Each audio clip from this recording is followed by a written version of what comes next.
Therapy Chat Podcast, episode 120. This is the Therapy Chat Podcast with Laura Reagan, LCSW-C. The information shared in this podcast is not a substitute for seeking help from a licensed mental health professional. And now, here's your host, Laura Reagan, LCSW-C.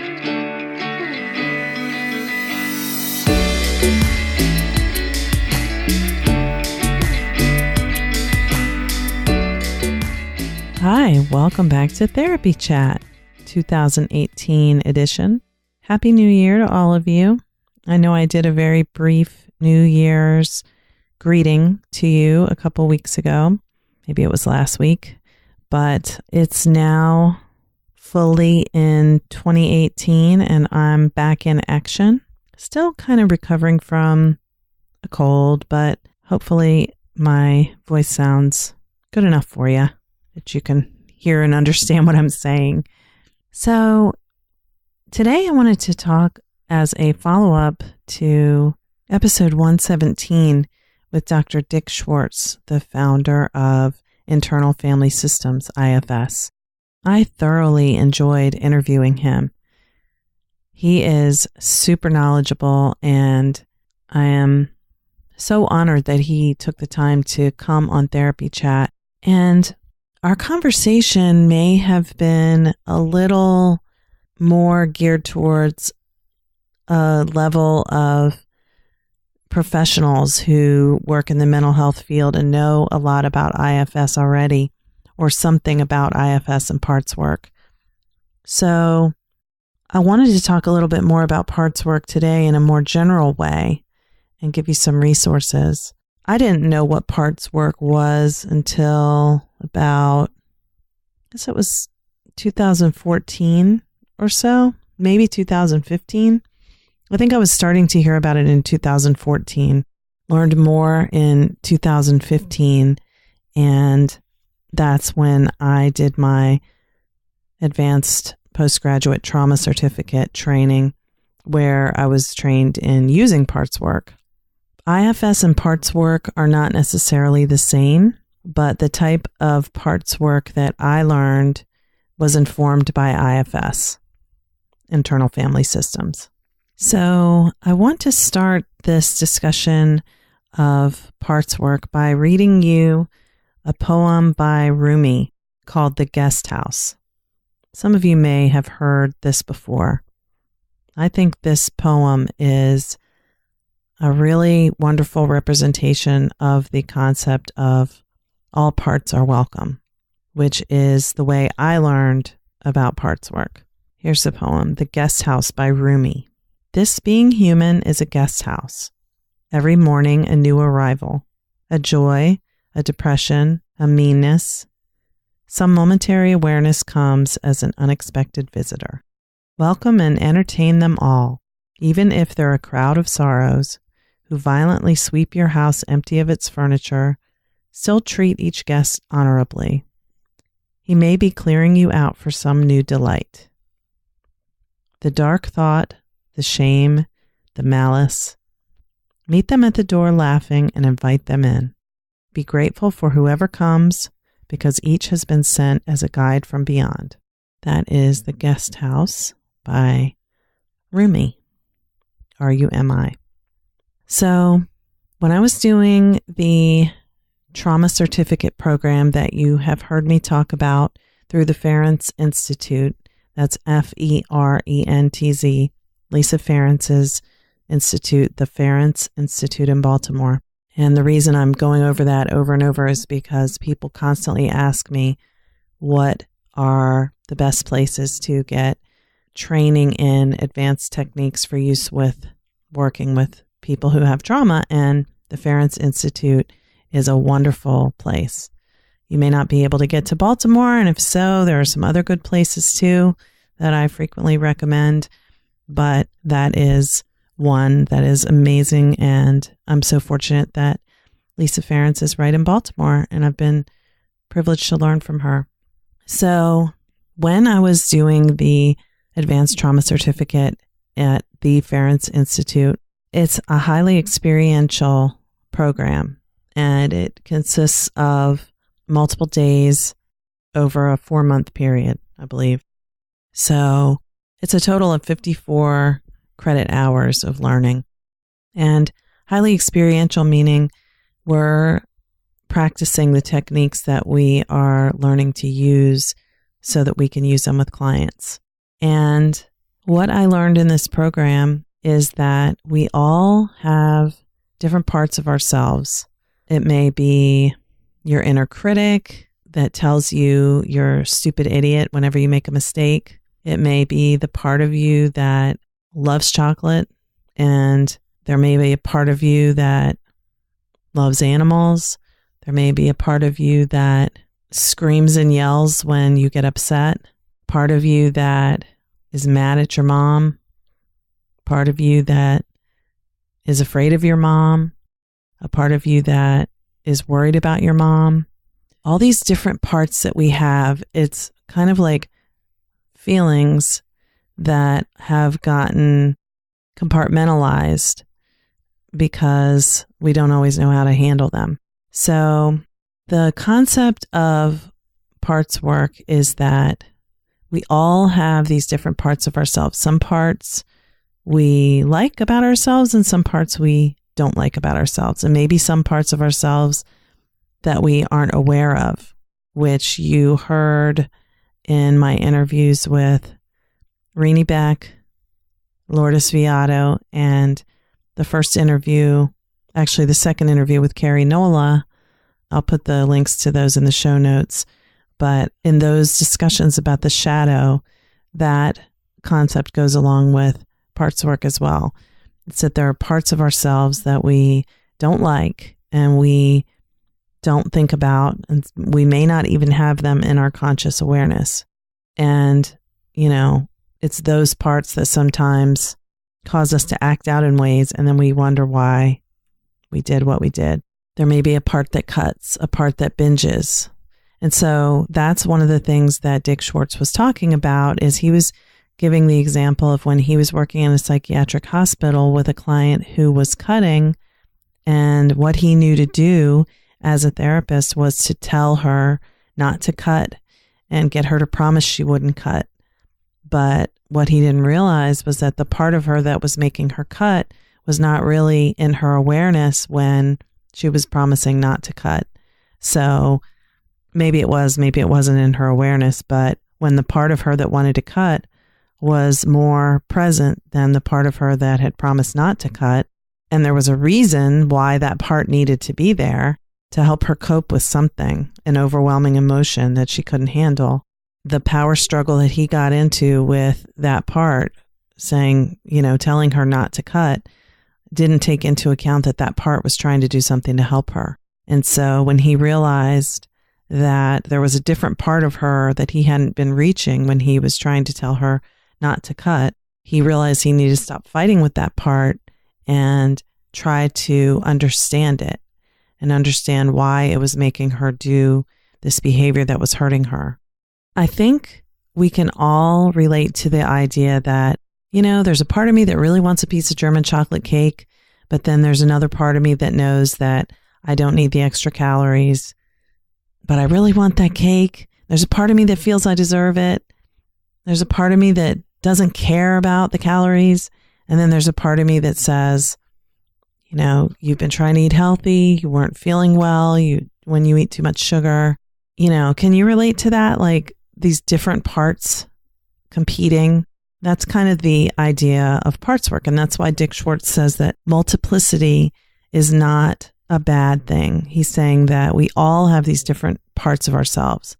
And what we talked about in episode 117 is that for someone who has severe dissociation, where they slip from one part into another part and they don't necessarily know which part they're in at any given time because they're not really connected with all the different parts, that is where the different parts not being connected with one another can cause problems for the person with their functioning and their relationships and doing self-destructive behaviors that may help them in the moment to cope with the way they feel, but also cause them problems.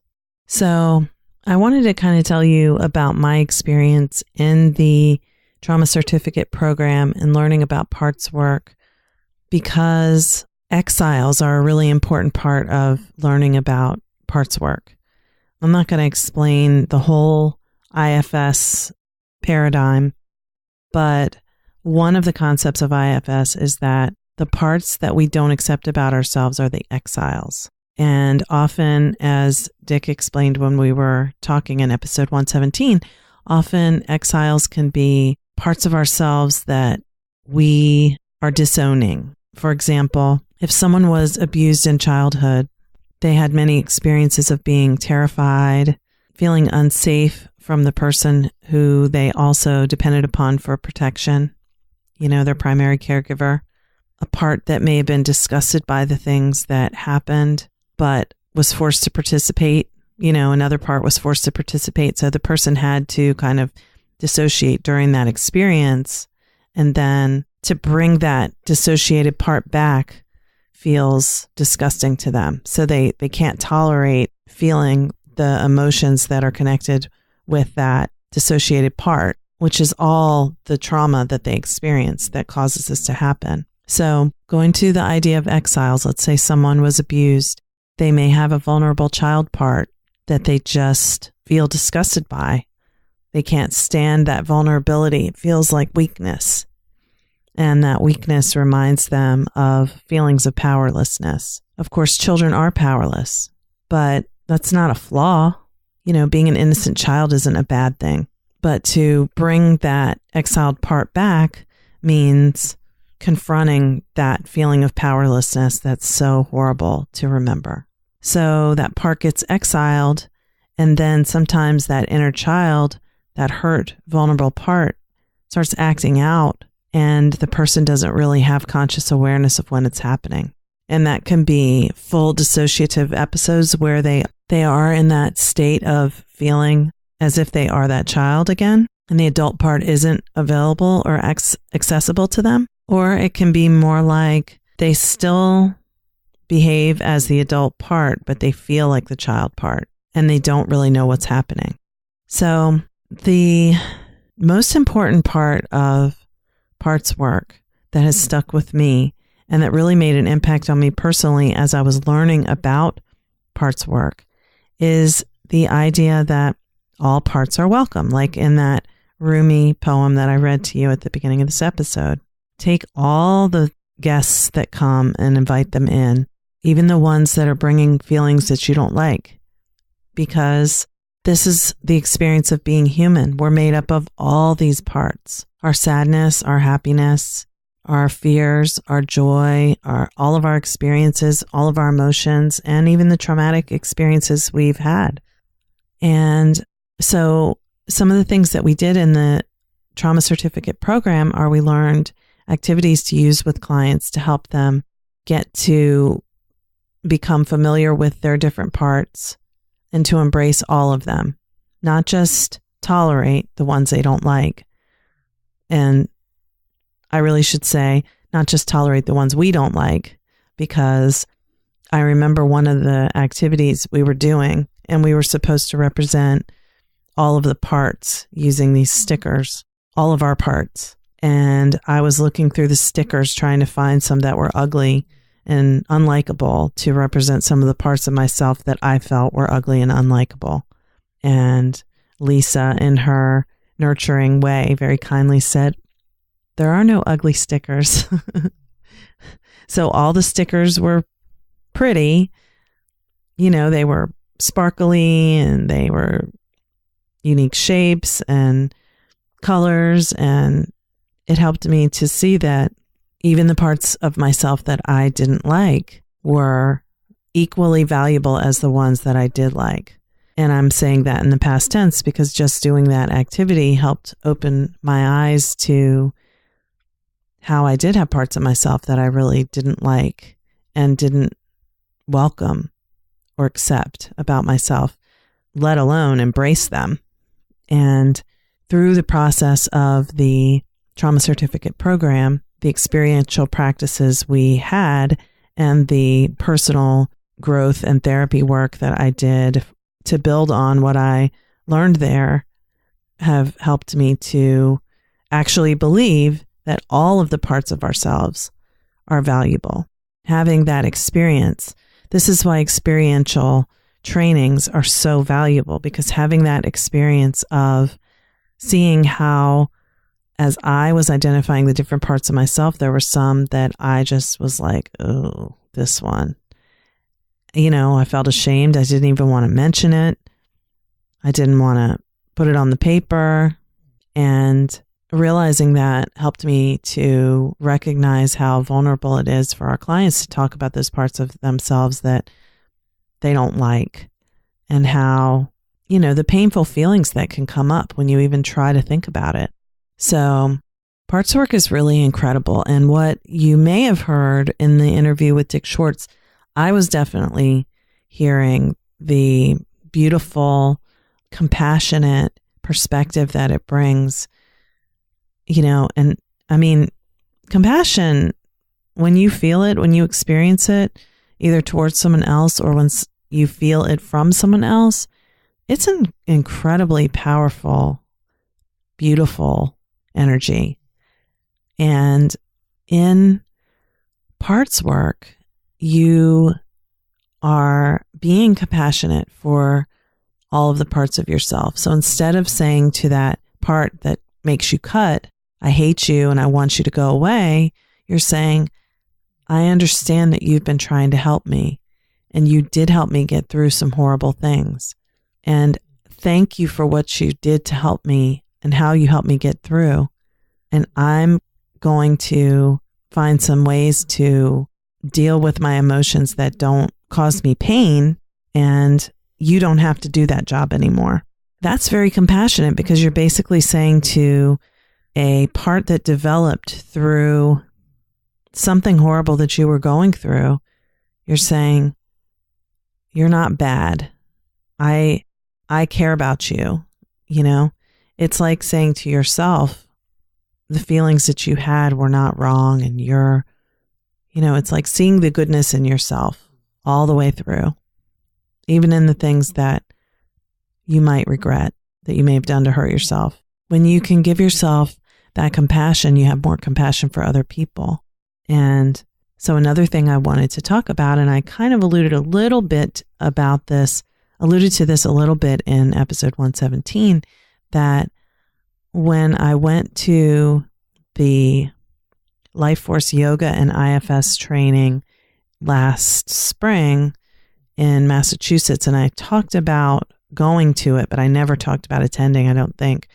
This was a 3-day training where the instructors were both Life Force Yoga certified and IFS certified. And over the 3 days, totally experientially, they taught us how the two methods can be used together. And so basically, Life Force Yoga involves breathing techniques, mudras, hand positions of yoga, yoga theory, and breath work and movement, and incorporating the practices of IFS, helping people to get in touch with the different parts, and Life Force Yoga, using that to attend to some of the emotions that come up when the different parts are accessed. This training, I have never felt so zen as I did when I attended this training. We were doing yoga. I think we were doing it twice a day for 3 days. Maybe one of the days we only did it once. I think we did 5 times in the 3 days. And using the breathing techniques and guided meditations, I felt so not just relaxed, but centered, really centered. I had walked in there on the first day after getting up for my flight at like 4 a.m. Walked in. We were kind of late. I was super rattled. I'd been really stressed about something in my personal life and showed up at 8:30. By noon, when we broke for lunch, I was like just practically sitting there like, my dog didn't like that sound. She jumped up. I was beyond comfortable. I was just completely like in a Zen place. I was feeling all the love. It was so great. And it maintained through the whole 3 days of the training and after I got back. So one of the things that I saw in the IFS training, the Life Force Yoga and IFS training, is that when some audience members or when some participants in the training volunteered to be part of a demo and the leaders talked to them about their different parts, even people who had absolutely no training in IFS, this was the first time they were ever learning about it, were able to access some of the different parts when they got into a mindful space. And one of the things that it showed me was that what Dick Schwartz says about multiplicity being normal is very true, that everybody had different parts of themselves that were both in their conscious awareness and not. And with the guidance of the leaders, everyone was able to access these different parts and to talk with the parts and relieve and shift some burdens that they had been carrying, emotional burdens. It was really powerful and it was incredible because it was in a very short time too. It was like a 5 or 10 minute demo. So this is something that I now use in some way with practically every client I work with. Not necessarily every client I work with has severe dissociation, but everyone can benefit from getting in touch with the different parts of themselves and accepting and embracing all of our different parts, recognizing the value that each part brings. So what we learn to do in the trauma certificate program is to use mindfulness techniques and guided visualizations, helping clients get into a mindful space and helping clients to learn to recognize the different parts of themselves and to embrace that idea that all parts are welcome. And then using various expressive arts techniques to connect with the parts and help to relieve some of the burdens that the different parts carry and find more self-compassion. It was very powerful. So I am a huge believer in parts work. I still plan to do IFS training at some point, although the one I was thinking of doing this year in Washington, D.C. is already full, and it's actually not feasible for me to do it this year anyway, even if it weren't full, because I'm doing sensory motor psychotherapy level 2 starting next month. And that's one weekend. It's not every month, but it's for, is it 10 months? I think, no, it's 13 months, I believe. It's over a period of 13 months, but I think it's 10 weekends, 10 3-day weekends. So I'm very, very much looking forward to that. But taking on IFS as well would be too much. And I'm kind of thinking of doing brain spotting. That's just a weekend. So I might do that. Just a 3-day weekend. I think that's in June. I'm not positive. I mean, of course, it's offered all around the world, but I think in my area, it's in June. So I hope this little conversation, this one-sided conversation with me talking to you, has given you more to think about regarding parts work and maybe helped to explain some of the things that we were talking about in that interview with Dick Schwartz that may not have been as clear to some of you. I would love for you to call me with your questions about this episode or about the episode with Dick Schwartz. You can call me by going to my website, therapychatpodcast.com, and doing the SpeakPipe button. SpeakPipe. You go on the SpeakPipe button and leave me a message. And so what I'm going to be doing over this coming year is I'm going to have multiple opportunities for you to contact me. I'll either read your question if you email it to me, or I will play your recorded question. So you'll be able to hear your voice on the podcast, and I'll answer your question. I'm going to be doing this in an upcoming episode. There was a caller who asked a question about the episode I did with Tamara Hill on trauma bonding. And she had some questions about that episode. So I'm going to answer those questions in a future episode. And it will probably be more than one episode that it will take to answer her questions.